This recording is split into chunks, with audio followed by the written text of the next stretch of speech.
इस अलौकिक और बहुत महत्वपूर्ण कार्यक्रम में मेरे साथ मंच पर उपस्थित उत्तर प्रदेश शासन के लोकप्रिय और यशस्वी मुख्यमंत्री श्रीमान योगी आदित्यनाथ जी, मेरे मित्र और जिन्होंने एक माह तक प्रधानमंत्री जी की काशी तमिल संगमम की कल्पना को चरितार्थ करने के लिए अपने विभाग के माध्यम से न केवल प्रयास किया है, ये पूरे कार्यक्रम के में रच बस कर इस कार्यक्रम को मूर्त स्वरूप जिन्होंने दिया है, ऐसे धर्मेंद्र प्रधान जी, केंद्रीय संस्कृति और पर्यटन मंत्री श्री जी किशन रेड्डी जी, तमिलनाडु के महामहिम राज्यपाल श्री रविंद्र नारायण रवि जी, केंद्रीय पशुपालन, डेयरी और मत्स्य पालन मंत्री तमिलनाडु के ही नेता श्री एल मुरुगन जी, भारतीय भाषा समिति के अध्यक्ष श्री चामू कृष्ण शास्त्री जी, जिन्होंने तमिलनाडु में भारतीय जनता पार्टी के काम को गति देने का अंदर जान डालकर प्रयास किया है, ऐसे हमारे नेता के अन्नामलाई जी, काशी हिंदू विश्वविद्यालय के प्रोफेसर सुधीर कुमार जैन जी, भारतीय प्रौद्योगिकी संस्थान चेन्नई के प्रोफेसर वी कामाकोटी जी, और आज के कार्यक्रम में उपस्थित सभी भाइयों बहनों और विशेषकर तमिलनाडु से आए हुए सारे भाइयों बहनों को वणक्कम, नमस्कार। मित्रों, आज एक प्रकार से प्रधानमंत्री मोदी जी की काशी तमिल संगमम की कल्पना की पूर्णाहुति होने जा रही है। நண்பர்களே, பாரத பிரதமர் திரு நரேந்திர மோடி அவர்களுடைய தொலைநோக்கு கற்பனையில், தொலைநோக்கு தீர்க்க தரிசனத்தில் உதித்ததுதான் காசி தமிழ் சங்கமம் என்கிற இந்த நினைவு। मगर मैं इतना कहना चाहता हूं, ये पूर्णाहुति नहीं है, ये शुरुआत है भारतीय संस्कृति की दो उत्तुंग शिखर, तमिलनाडु की संस्कृति, दर्शन, भाषा, कला, ज्ञान और समग्र विश्व में जिसकी मान्यता है, ऐसी काशी की नगरी की इस सांस्कृतिक विरासत के मिलन की शुरुआत है और यहीं से रास्ता आगे जाने वाला है। நண்பர்களே, இது ஒரு புதிய மலர்ச்சி என்று சொல்லுவதை விட மிக நீண்ட காலமாக கலை, பண்பாடு, ஞானம் போன்ற பல்வேறு விஷயங்களில் காசியும் நெடுநாட்களாக ஆழ்ந்திருக்கிறது, தமிழ்நாடும் ஆழ்ந்திருக்கிறது। இப்போது இந்த தொடர்பின் பாதை இன்னமும் அகலப்பட்டிருக்கிறது என்பதை நாம் உணர வேண்டும்।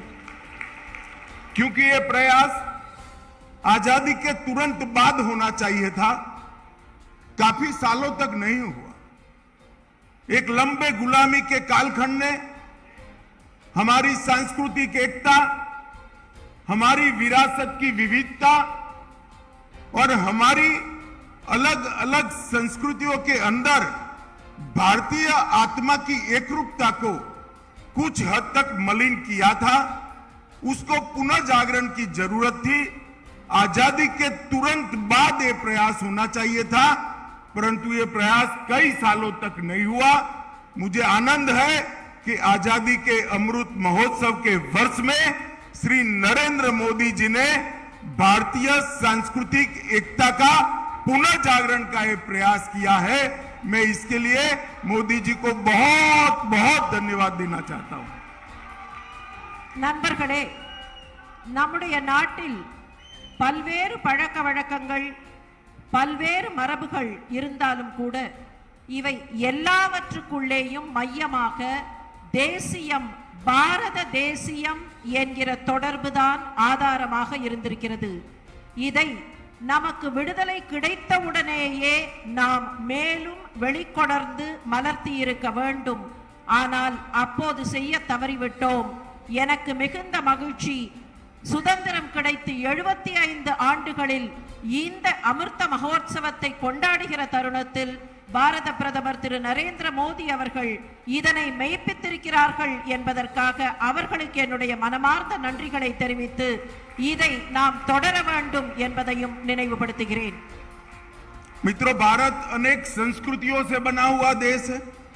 अनेक प्रकार के संस्कार, अनेक भाषाएं, अनेक बोलियां, अनेक कलाएं, मगर सबके बीच में ये संस्कृति, भाषा, कला, बोलियां, व्याकरण, सभ्यताएं, इस सब के बीच में बारीकी से देखे तो उसकी आत्मा एक है और वो भारत की आत्मा है.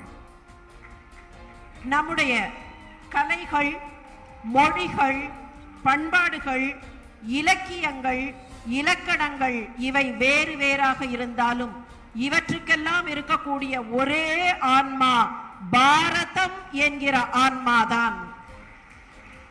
मित्रों, इसीलिए जो दुनिया भर के देशों के अस्तित्व का और रचना का अभ्यास करने वाले पंडित हैं, ये कहते हैं कि पूरे विश्व में सारे देश जो बने हैं जियोपॉलिटिकल कारणों से बने हैं, परंतु भारत एकमात्र देश ऐसा है, जियो कल्चर देश है, सांस्कृतिक देश है और संस्कृति के आधार पर बना हुआ देश है.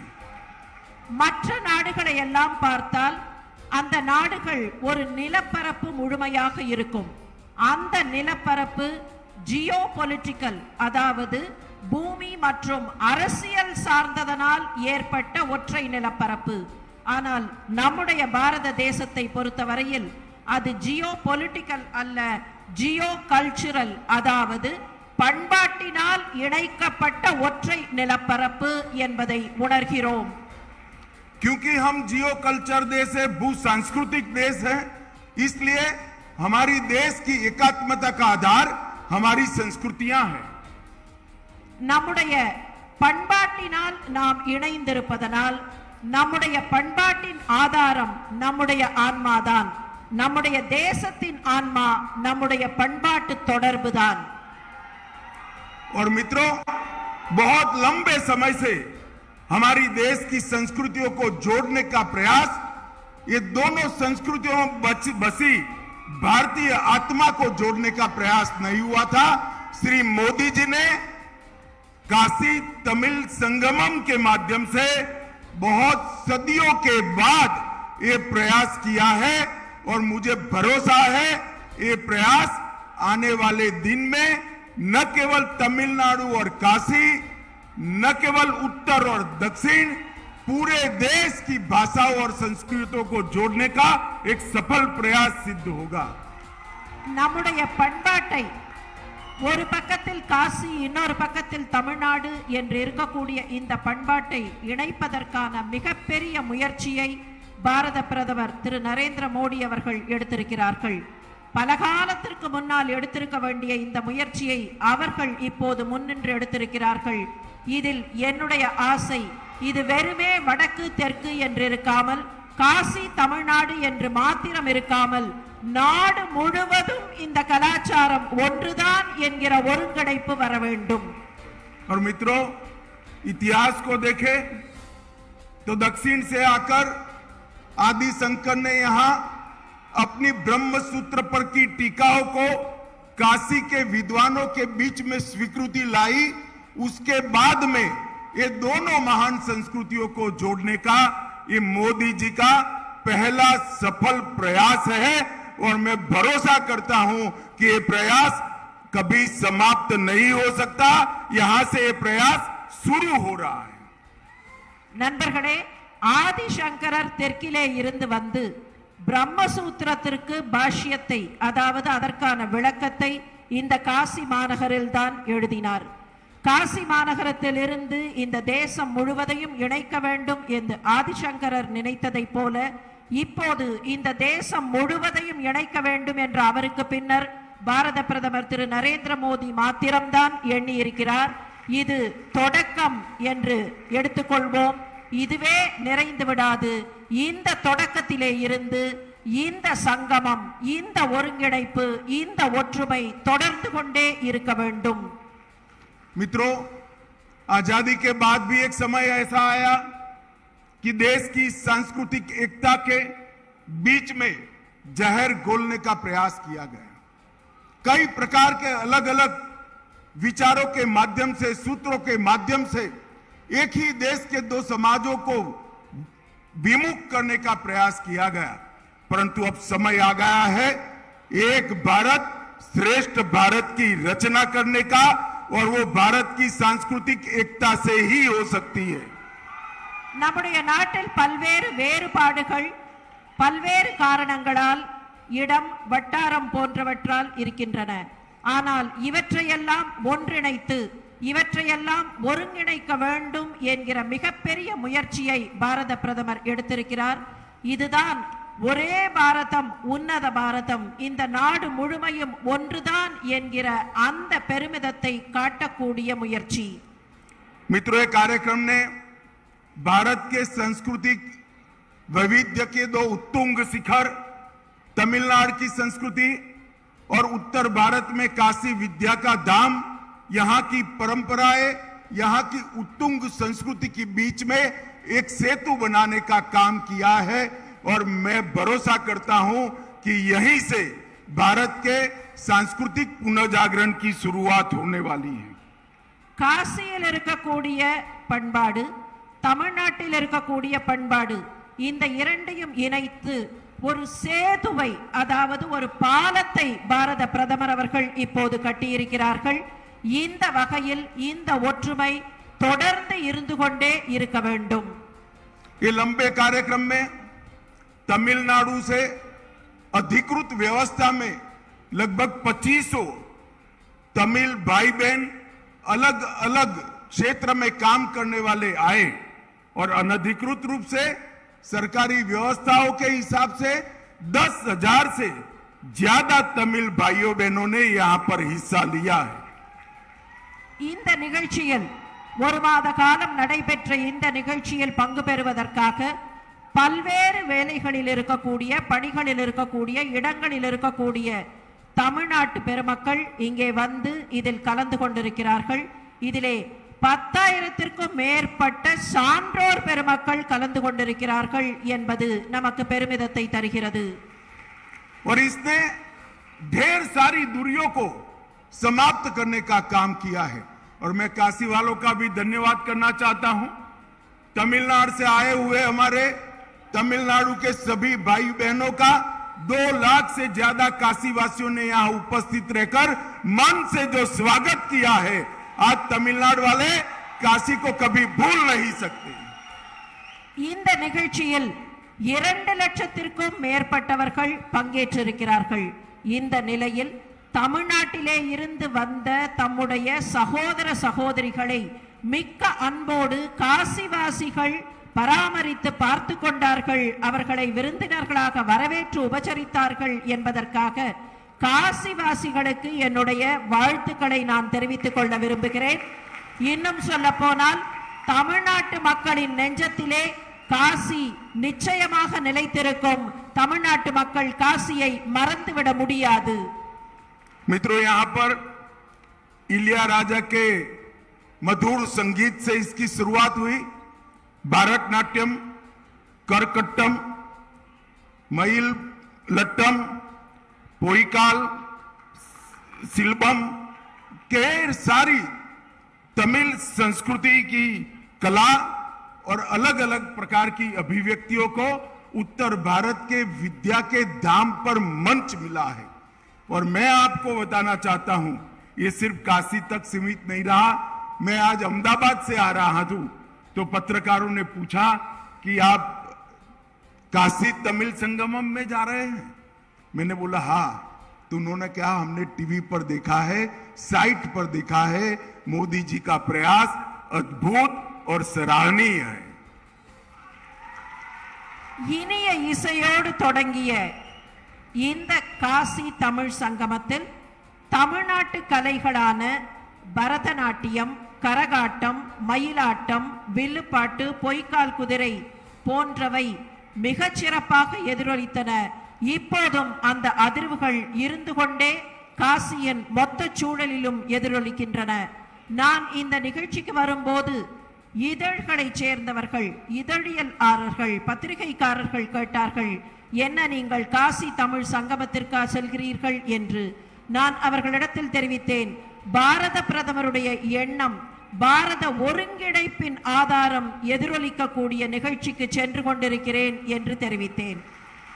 मित्रों, धर्मेंद्र जी और निर्मला सीतारमण जी मुझे बता रहे थे तमिलनाडु के सारे व्यंजन हमारे काशी के भाई बहनों ने बहुत मौज से खाए हैं और तमिल से आए हुए भाइयों बहनों ने काशी की चाट को भी बखान बखान कर खाया है.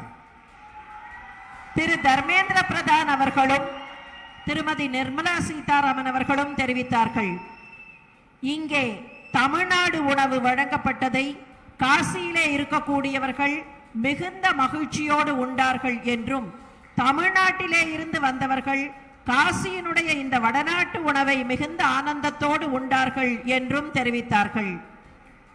मित्रों, इस संगम के अंदर आध्यात्मिक, सांस्कृतिक, वास्तुकला, साहित्य, व्यापार, शिक्षा, कला, नृत्य, संगीत और भाषाओं के आदान प्रदान का एक अद्भुत मंच ये काशी तमिल संगमम बना है.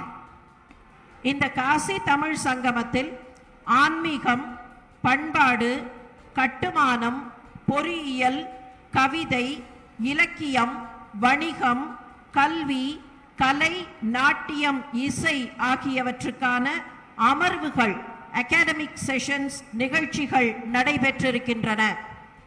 इसी काशी तमिल संगमम ने पूरे उत्तर भारत और सभी भारतवासियों को ये जानकारी मिली है कि तमिल भाषा हमारी विश्व की सबसे पुरानी भाषाओं में से एक भाषा है. இந்த நிகழ்ச்சியின் வாயிலாக வடநாட்டில், அதாவது வடக்கு பாரதத்தில் இருக்கக்கூடிய அனைவருக்கும் ஒரு தகவல் தெரிந்திருக்கிறது. உலகத்திலேயே மிகவும் பழமையான மொழி தமிழ் மொழிதான் என்கிற தகவல்தான் அது. मित्रों, जब इस मंच से भारतनाट्यम देखा, कई लोगों ने के मन में सवाल उठा कि भारतनाट्यम तो हम रोज देखते थे, क्या वो तमिलनाडु से है? இங்கே இந்த மேடையிலே பரதநாட்டியத்தை பார்த்தவர்கள் சற்றே மனதிற்குள் ஆச்சரியப்பட்டார்கள். பரதநாட்டியத்தை நாம் பார்த்திருக்கிறோம், ஆனால் அது தமிழ்நாட்டை சேர்ந்ததா, இவ்வளவு நாள் தெரியவில்லையே என்பது போல அவர்கள் வியந்தார்கள். ऐसे ढेर सारे दोनों संस्कृतियों के अलग अलग पहलुओं को छेक दक्षिण से लेकर उत्तर तक एक दूसरे को जानने का यह प्रयास हुआ है और इस प्रयास ने आज तमिलनाडु को एक संदेश दिया है. मैं भी ये संदेश देना चाहता हूं तमिलनाडु के मेरे प्यारे भाइयों बहनों को, आइए पूरा भारत आपका हृदय से स्वागत करने के लिए तैयार है. இதுவரைக்கும் வடக்கு வேறு தெற்கு வேறு என்பது போன்ற எண்ணம் இருந்தது. ஆனால் மொத்த நாடும், முழுமையான நாடும் ஒன்றுதான் என்பது இப்போது புரிந்திருக்கிறது. தமிழ்நாட்டை சேர்ந்த சகோதர சகோதரிகளுக்கு வடக்கு மாத்திரம் அல்ல, உத்தரப்பிரதேசம் மாத்திரம் அல்ல, நானும் சேர்ந்து ஒரு வரவேற்பை தருகிறேன். வாருங்கள், இந்த நாடு முழுமையும் ஒன்றுதான் என்பதை உணருங்கள். ये उत्तर पूर्व से लेकर गुजरात तक, गुजरात से लेकर बंगाल तक और बंगाल से लेकर केरल तक ये महान देश मेरे तमिल भाइयों का स्वागत करने के लिए हृदय से तैयार है. வடக்கிலே இருந்து மேற்கிலே இருக்கிற குஜராத் வரை, மேற்கில் இருக்கும் குஜராத்திலிருந்து கிழக்கில் இருக்கும் வங்காளம் வரை, வங்காளத்திலே இருந்து தெற்கு முனை வரை இந்த பாரத தேசம் ஒன்றுதான் என்பதை பார்ப்பதற்கு வாருங்கள், உணர்ந்து கொள்ளுங்கள் என்று பாரத சகோதர சகோதரிகளுக்கு அழைப்பு விடுக்கிறேன். मित्रों, आज मैं एक संदेश देना चाहता हूं। विश्वास और प्रेम में एक समानता है, दोनों को जबरदस्ती पैदा नहीं किया जा सकता। विश्वास अगर अर्जित करना है तो विश्वास रखना चाहिए, प्रेम अगर प्राप्त करना है तो प्रेम करना चाहिए। और आज ये काशी तमिल संगमम ने ये दोनों संस्कृतियों के बीच में विश्वास और प्रेम का एक नया माहौल खड़ा करने का काम किया है। मैं मानता हूं ये आजादी के अमृत महोत्सव के वर्ष की सबसे बड़ी उपलब्धि है। காசி மற்றும் தமிழகம் இரு தரப்பு மக்களின் நம்பிக்கையும் அன்பும் உள்ளத்திலே இருந்து வருபவை, எங்கே இருந்தோ திணிக்கப்பட்டவை அல்ல. இன்று இங்கே இத்தகைய நம்பிக்கை, அன்பு ஆகியவற்றின் அதிர்வுகளை உணர முடிகிறது. இந்த ஆசாதி கா அமிர்த் மகோத்சவ சுதந்திரத்தின் 75 ஆண்டுகள் நிறைவு விழாவில் இப்படி இந்த நாடு முழுமையும் ஒன்றுதான், அன்பும் நம்பிக்கையும் ஒன்றுதான், இவை இணைந்தவை என்பதை நம்மால் உணர முடிகிறது. मित्रों, नई शिक्षा नीति में देश के प्रधानमंत्री जी ने भाषा और संस्कृति के माध्यम से इस देश के आध्यात्मिक गौरव, इस देश की ज्ञान परंपरा और इस देश के विद्यार्थी जो आधुनिक ज्ञान को प्राप्त कर समग्र विश्व के अंदर, विश्व के मंच पर अपना स्थान सुनिश्चित करने वाले हैं, इसके लिए ढेर सारी व्यवस्थाएं की है। நம்முடைய பாரத பிரதமர் அவர்கள் இந்த நாட்டினுடைய ஞான பரம்பரையை, இந்த நாட்டினுடைய ஆன்மீக தெளிவை உணர்ந்து உலகத்திலேயே நம்முடைய பாரத தேசம் தலைமை நிலையில் இருக்க வேண்டும் என்பதற்காக முயற்சிகள் எடுக்கிறார்கள். அந்த வகையில் இந்த நாடு தன்னுடைய ஆன்மீக பரம்பரையினாலும் ஞான பரம்பரையினாலும் உயர்ந்தோங்கி செழிக்கும். और ये नई शिक्षा नीति की आत्मा है हमारी अपनी भाषाएं, हमारे अपनी भाषा का गौरव। इसीलिए मोदी जी ने इस शिक्षा नीति में आग्रह से कहा है कि शिक्षा का माध्यम मातृभाषा होना चाहिए। हमारे धर्मेंद्र प्रधान जी के नेतृत्व में उनके बहुत परिश्रम के साथ किए हुए प्रयासों के कारण अब धीरे धीरे नई शिक्षा नीति नीचे तक परकोलेट कर चुकी है। मैं आज इस मंच से फिर से एक बार तमिलनाडु सरकार को अपील करना चाहता हूं कि तमिलनाडु के अंदर मेडिकल एजुकेशन और टेक्निकल एजुकेशन और लॉ के एजुकेशन की भाषा तमिल माध्यम में हो, ये सुनिश्चित करना चाहिए, जिससे तमिल भाषा को और मजबूती मिलेगी। நம்முடைய கல்வி பரம்பரையின் வாயிலாக நம்முடைய கல்வி கொள்கையில் தாய்மொழி வழியாக கல்வி இருக்க வேண்டும் என்பதை பாரத பிரதமர் மிகவும் வலியுறுத்தி இருக்கிறார்கள். அந்த வகையில்தான் தாய்மொழி வழியாகத்தான் எல்லோரும் கற்றுக்கொள்ள வேண்டும் என்பதை புதிய கல்விக் கொள்கை நமக்கு தெரிவிக்கிறது. நான் இப்போது இந்த தருணத்தில் தமிழ்நாடு அரசுக்கு ஒரு வேண்டுகோளை வைக்கிறேன். தமிழ்நாட்டில் மருத்துவ கல்வி, தொழில்நுட்ப கல்வி மற்றும் சட்ட கல்வி ஆகியவை தாய்மொழி வழியாக, தமிழ் மொழி வழியாக இருக்க வேண்டும். मित्रों, अंत में मैं इतना ही कहना चाहता हूं, मेरे प्यारे तमिल भाई बहन जो यहां पर आए हैं, यहां से गंगा जल एक लोटी में भर कर जाइएगा, रामेश्वरम पर अभिषेक करिएगा और फिर जब आए तब रामेश्वरम की मिट्टी गंगा घाट पर लेकर आना। मैं भी वादा करता हूं, मैं जब रामेश्वरम आऊंगा गंगा जल लेकर अभिषेक करूंगा। आप सभी को बहुत बहुत शुभकामनाएं। और फिर से एक बार मैं तमिलनाडु के भाइयों बहनों को कहना चाहता हूं, मोदी जी ने पूरे देश के लिए तमिलनाडु के लोगों का स्वागत हो, इस प्रकार का एक कार्यक्रम किया है। पूरे भारत को देखिए, जानिए और अपने आप को भारत के साथ जोड़िए। वणक्कम, नमस्कार, हर हर महादेव। जैसा सभी समाचार चैनल्स पर श्री राहुल गांधी का एक वक्तव्य चल रहा है और शब्दशाह पहले मैं उस वक्तव्य को आपके समक्ष रखूंगा। राहुल गांधी कहते हैं चीन के संदर्भ में जो हमारे जवानों को अरुणाचल प्रदेश में पीट रहे हैं, तो सबसे पहले तो मैं एक भारतीय होने के नाते और भारतीय जनता पार्टी की तरफ से बिल्कुल स्पष्ट ये कहना चाहता हूं कि भारत की सेना पर हर भारतीय को गर्व है। हमारा गुरूर है भारतीय सेना। जो जवान सरहद पर चीन की सेना को डटकर पीट रहे हैं,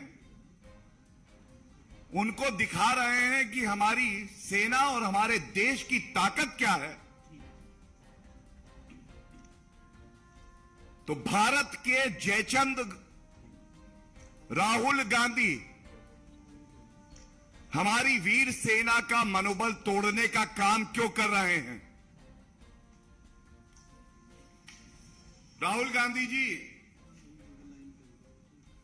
एक बात और याद रखिएगा, ये वो भारत है जिसके पीछे एक वीर सेना है, एक मजबूत सशक्त राजनीतिक नेतृत्व श्री नरेंद्र मोदी जी का है, 135 करोड़ भारतीयों की ताकत है। ये 1962 वाला भारत नहीं है, ये बात आप याद रखिए। और इस मंच से मैं पुनः एक बात दोहराना चाहूंगा, क्योंकि राहुल गांधी जैसे जो जयचंद हैं, उनके लिए ये बहुत आवश्यक है। पिछले 8.5 साल में भारत की 1 इंच भूमि, भारत की 1 इंच भूमि किसी ने ना कब्जाई है और ना किसी में यह हिम्मत है कि श्री नरेंद्र मोदी जी जैसा मजबूत नेतृत्व हमारे पास हो, विश्व की सबसे वीर सेना हमारे पास हो, कूटनीतिक तौर पर पूरे विश्व को हम दिशा दे रहे हों और भारत की 1 इंच भूमि कोई कब्जा ले, यह संभव नहीं है, असंभव है। ये कहने के बाद मैं एक बात पे खासा जोर डालूंगा। जब जब हमारी वीर सेना अपना शौर्य, अपना पराक्रम दिखाती है, तो ऐसा क्यों है कि भारतीयों की छाती 56 इंच की हो जाती है, लेकिन दर्द होता है तो हमारे दुश्मन देश को और राहुल गांधी और कांग्रेस पार्टी को।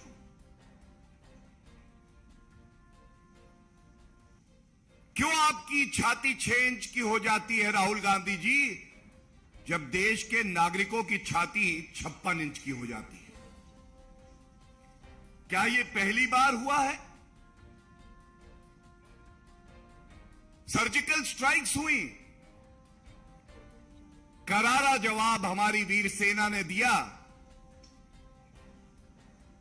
यही राहुल गांधी और कांग्रेस पार्टी बोली कोई प्रमाण तो दो सेना, कैसे मान लें? बालाकोट एयर स्ट्राइक हुई, घुस के ठोका पाकिस्तान को। यही राहुल गांधी और कांग्रेस बोली कोई आतंकवादी नहीं मरा है, पेड़ पे कौए बैठे थे वो मरे हैं।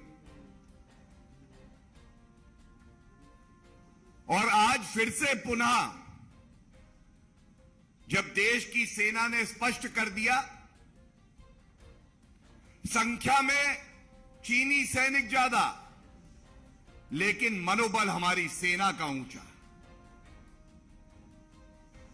बताते हैं 300 के आसपास वो थे, संख्या हमारी कम हो सकती है।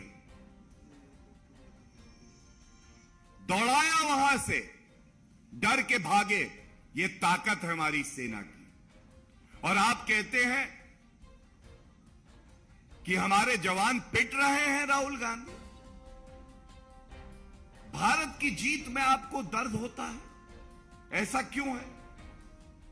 और आपको यह बताना भी आवश्यक है किस तरह से बार बार यह कार्य किया जाता है। इसीलिए आवश्यकता पड़ी कि देश के सामने सच्चाई रखें। और राहुल गांधी का ये जो जयचंद वाला चरित्र है, उसको उजागर किया जाए। गलवान में चीनी सेना ने जब प्रयास किया कि वो भारत की सीमा पे घुसे, नहीं भूलना चाहिए कर्नल संतोष बाबू और 19 और जवान जिन्होंने शहादत दी। लेकिन राहुल गांधी का एक ट्वीट है, सरेंडर मोदी। सुन लो राहुल गांधी, देश भारत के 135 करोड़ नागरिक, भारत की वीर सेना और भारत का प्रधानमंत्री एक हैं और कभी समर्पण नहीं करेंगे। ऐसा प्रतीत होता है कि राहुल गांधी बार बार इस तरह के वक्तव्य इसलिए देते हैं कि हमारी वीर सेना का मनोबल टूटे, भारत को नीचा दिखाने का प्रयास होता है। और ये उनका एक और ट्वीट है, वो कहते हैं गद्दारों ने भारत माता को चीरकर एक टुकड़ा चीन को दे दिया। तो जैसा मैंने बताया, राहुल गांधी जी जब से श्री नरेंद्र मोदी जी देश के प्रधानमंत्री हैं, किसी की हिम्मत नहीं है, हैसियत नहीं है, औकात नहीं है कि 1 इंच भूमि भी भारत की कब्जा सके। लेकिन एक पार्लियामेंट प्रोसीडिंग का हिस्सा जरूर लेके आया हूं। और क्योंकि मीडिया चौथा स्तंभ है, ये राहुल गांधी को दिखा के पूछना चाहिए। इसमें 21 नवंबर 2007 को एक प्रश्न पूछा गया कि भारत की जो भूमि है उस पे चीन का कब्जा है। तो ये कांग्रेस की सरकार थी और उन्होंने कहा 38,000 स्क्वायर किलोमीटर की जमीन ये कांग्रेस शासन में चीन ने कब्जाई और इसके बाद 5,180 स्क्वायर किलोमीटर और 1963 में कब्जाई गई। कुल मिलाके 43,180 स्क्वायर किलोमीटर जमीन ये कांग्रेस शासन में गई। लेकिन ये आप भूल गए। दूसरी बात जो आज बार बार उठनी चाहिए, पूछा जाना चाहिए, क्योंकि यही सही वक्त है जब कांग्रेस पार्टी और राहुल गांधी को जवाब देश को देना होगा। मेरे हाथ में यह तस्वीर है। यह तस्वीर इसलिए दिखा रहा हूं, इस तस्वीर में देश से गद्दारी कौन कर रहा है दिखाई दे रहा है। कांग्रेस की सरकार थी, भारत का हित नहीं देख रहे थे। राहुल गांधी और सोनिया गांधी जी एक पार्टी टू पार्टी समझौता करते हैं, और आज ये एक चिंता का विषय है राष्ट्रीय सुरक्षा की दृष्टि से भी। यह समझौता आपने आज तक सार्वजनिक क्यों नहीं किया है?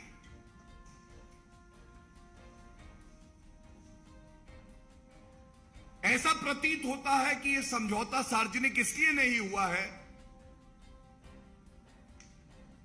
और अगर यह समझौता अभी भी सार्वजनिक नहीं होता तो कांग्रेस पार्टी देश से गद्दारी कर रही है। राहुल गांधी ने गद्दारी की है, और यह प्रतीत हो रहा है कि समझौते में यह स्पष्ट लिखा है, जब जब देश की सेना अपनी वीरता दिखाएगी तो उसका मनोबल तोड़ने का काम कांग्रेस पार्टी और उसके नेता करेंगे। हमारे देश के वीर सैनिक भारत माता की भूमि से बंधे हैं, और राहुल गांधी और गांधी परिवार और कांग्रेस पार्टी इस समझौते से बंधी है। और यह भी प्रतीत होता है कि इस समझौते में यह स्पष्ट होगा कि कांग्रेस पार्टी कभी चीन की निंदा नहीं करेगी, आलोचना करेगी देश के चुने हुए प्रधानमंत्री की, सेना के चीफ को सड़क का गुंडा बुलाएगी, सर्जिकल स्ट्राइक का प्रमाण मांगेगी, बालाकोट एयर स्ट्राइक में कौवे मरे हैं कहेगी, लेकिन चीन की निंदा नहीं करेगी।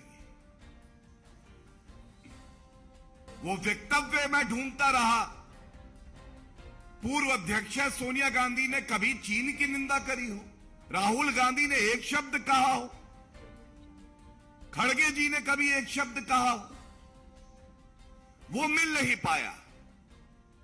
लेकिन हां,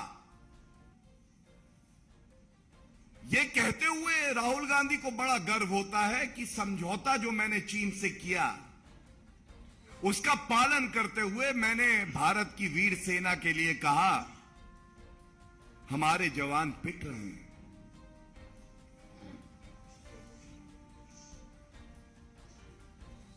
एक बात और स्पष्ट करना चाहूंगा,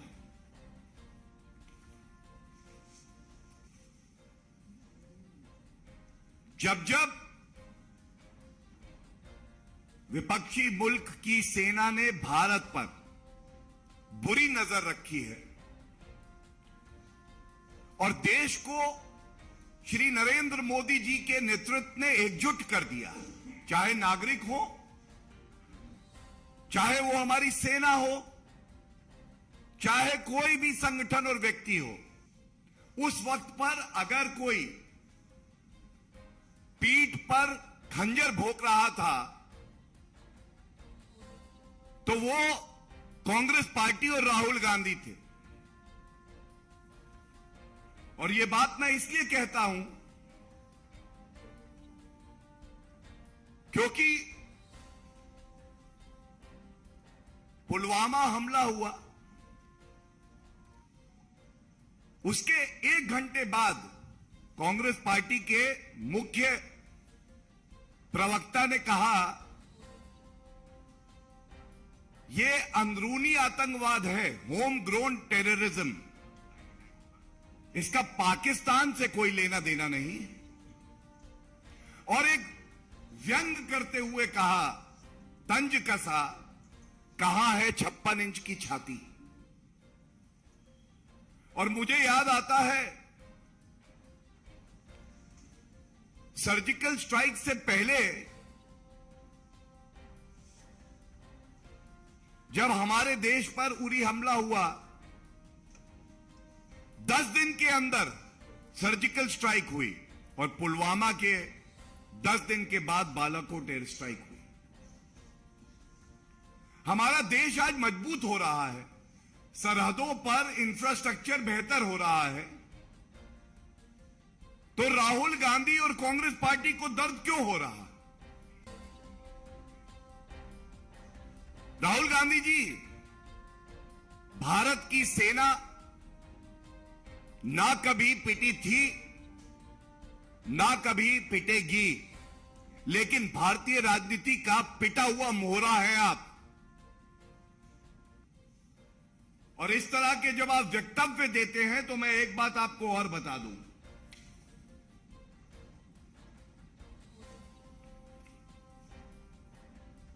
जब कांग्रेस पार्टी की सरकार थी, 6 सितंबर 2013 का ये पार्लियामेंट्री प्रोसीडिंग तत्कालीन रक्षा मंत्री ए.के. एंटनी का वक्तव्य है हाथ में। इन्होंने पूछे जाने पर कि भाई चीन इंफ्रास्ट्रक्चर डेवलप कर रहा है, भारत क्या कर रहा है? मैं पढ़ना चाहूंगा 6 सितंबर 2013 को क्या नीति थी कांग्रेस पार्टी की। कहा गया ए.के. एंटनी जी द्वारा, the independent India had a policy for many years that the best defence is not to develop the border, undeveloped borders are safer than developed borders.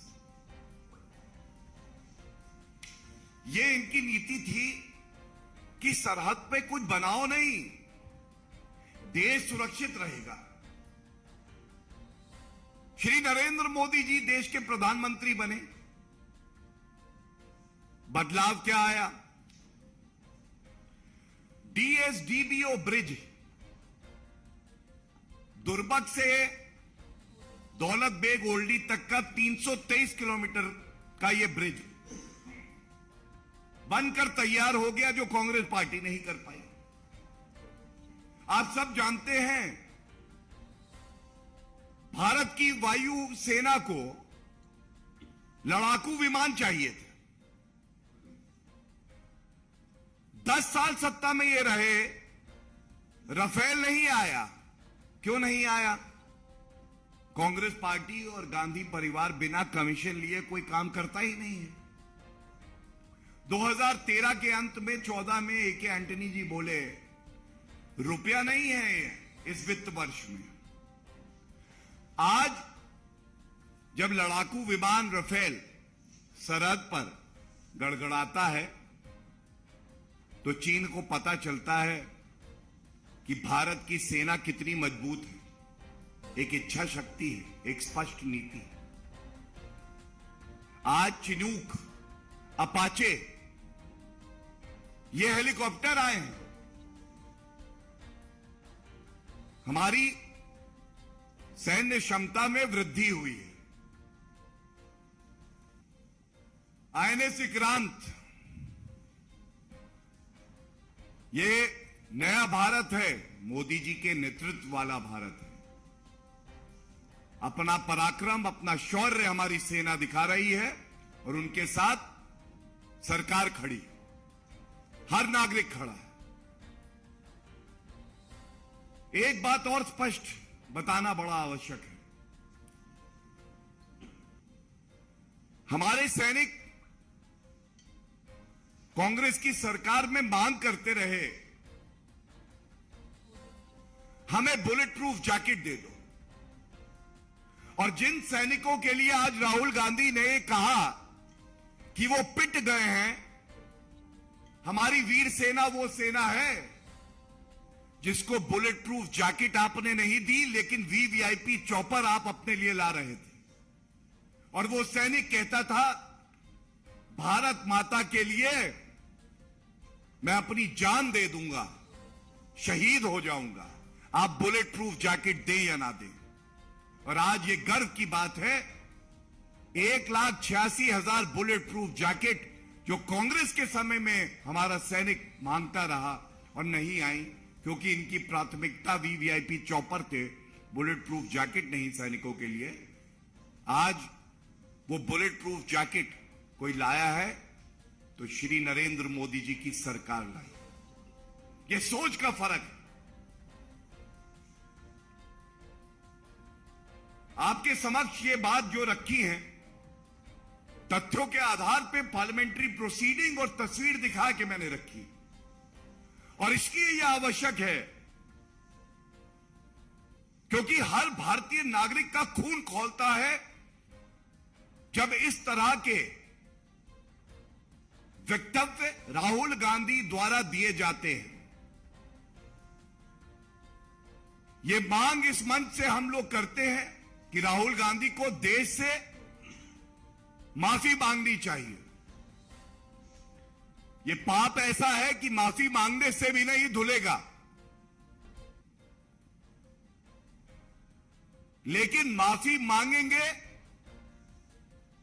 तो कम से कम ये पता चलेगा कि उन्हें अपनी गलती का एहसास है। दूसरी बात, कांग्रेस पार्टी की अध्यक्षा सोनिया गांधी जी थी। एक मां पुत्र से ज्यादा प्यार करे, देश से कम नहीं कार्रवाई कर सकती थी। लेकिन अगर आज कांग्रेस पार्टी देश के साथ खड़ी है, खड़गे जी अध्यक्ष हैं और रिमोट कंट्रोल से नहीं चलाए जाते, तो राहुल गांधी को तुरंत कांग्रेस पार्टी से निष्कासित करें।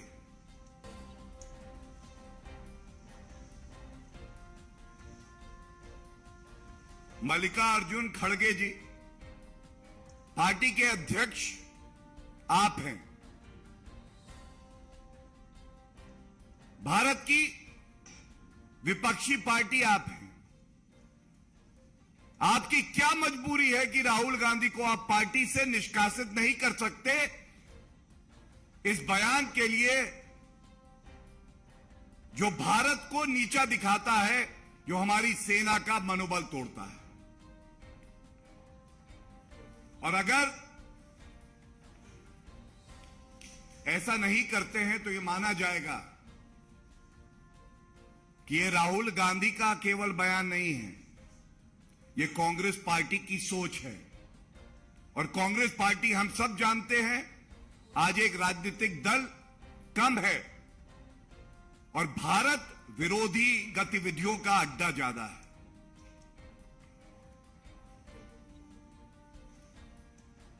ये कह के मैं अपनी बात को विराम दूंगा। कोई प्रश्न हो तो पूछे जा सकते हैं। धन्यवाद। एक एक करके प्लीज।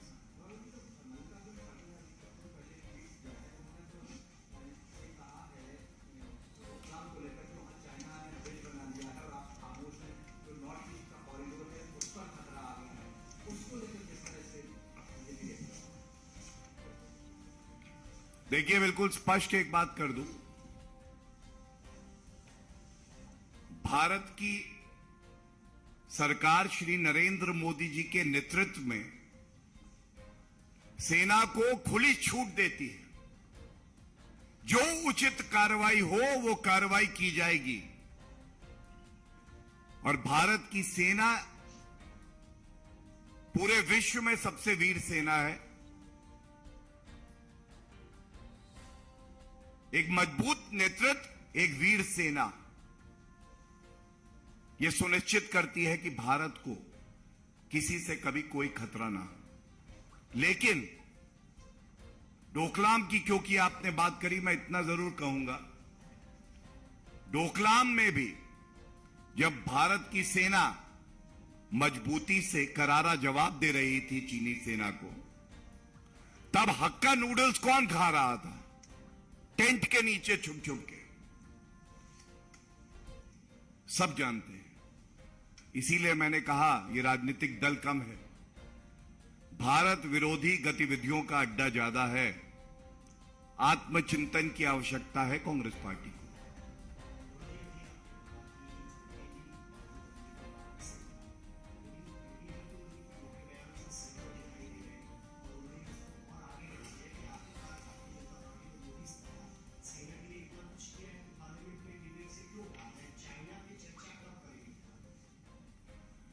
देखिए, ऐसा है कि भारत के नागरिकों को भारत के प्रधानमंत्री, रक्षा मंत्री, गृह मंत्री पे पूरा पूरा भरोसा है। लेकिन जैसा मैंने कहा, 1,35,00,000 रुपए जिस पार्टी ने रिश्वत ली हो, जिसने एक MOU party to party sign किया हो, ना वो अपने प्रधानमंत्री पर, ना देश की जनता पर और ना वीर सेना पर भरोसा करेगी। लेकिन एक बात जरूर कहूंगा, रिश्वत ली 1,35,00,000। देश ये जरूर जानना चाहता है, ये रिश्वत ली तो इसके बाद आपने भारत का अहित क्यों किया? और देश की जनसंख्या 135 करोड़ है।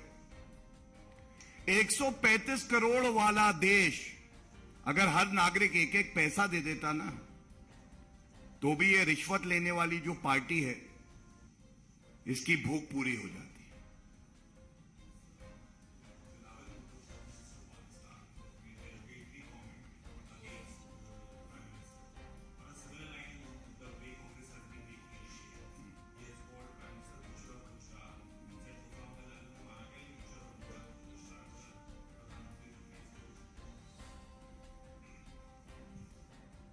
Pakistan as a nation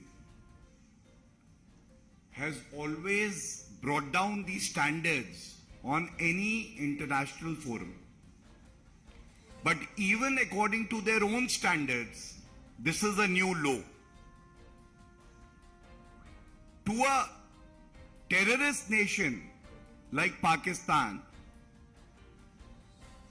that has more terrorists than doctors and engineers, it is a safe haven for terrorists to use an international fora to spread deceit, lies and propaganda, which is the known feature of Pakistan, is condemnable.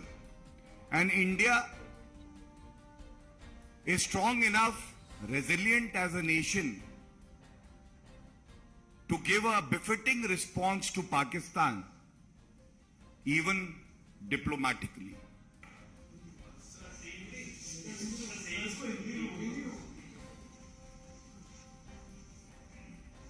देखिए, पहली बात तो भारत का मजबूत नेतृत्व श्री नरेंद्र मोदी जी कर रहे हैं।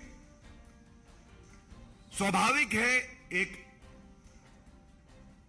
आतंकी मुल्क पाकिस्तान को इससे ईर्ष्या और जलन होती है।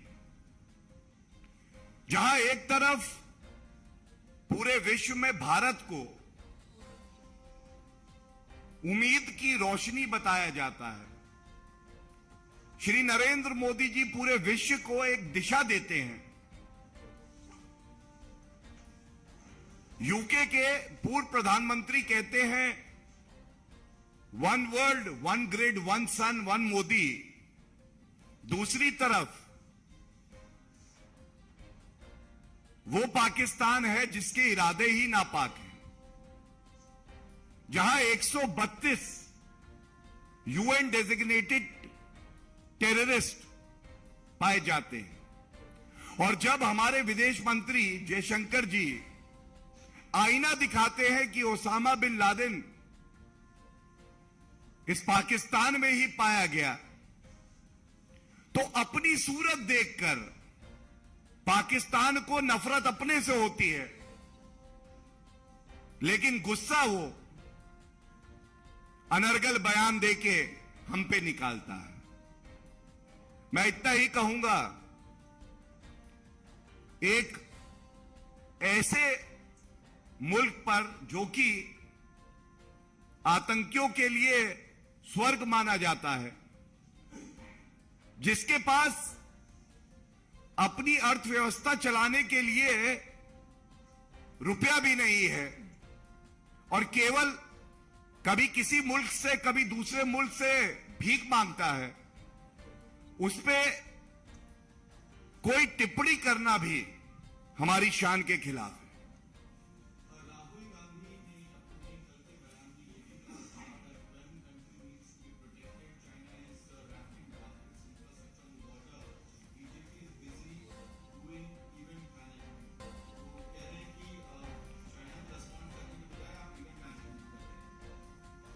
देखिए, ऐसा है, जो भी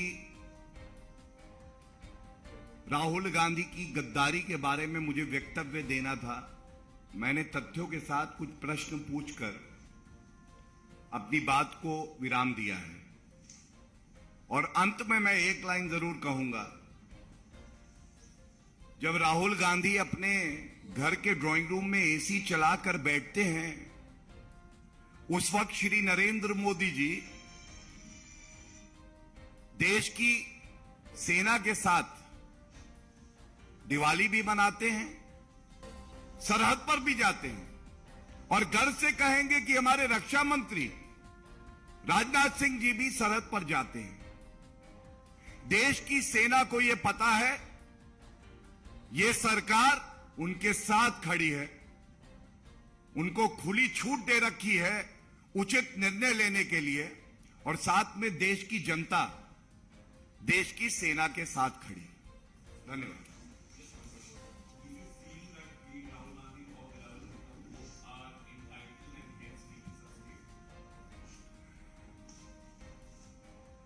देखिए, मैं इतना ही कहूंगा कि आपने दोनों का नाम एक साथ लिया। सोच जो है ये नकारात्मक है, और कहा जाता है ना, मिल बैठे हैं जुगनू सारे, ऐलान यह है कि आओ सूरज को हटाया जाए। श्री नरेंद्र मोदी जी जिस तरह का मजबूत नेतृत्व भारत को दे रहे हैं, तो अगर कष्ट हो रहा है तो वो राहुल गांधी को हो रहा है, चीन को हो रहा है और पाकिस्तान को हो रहा है। धन्यवाद।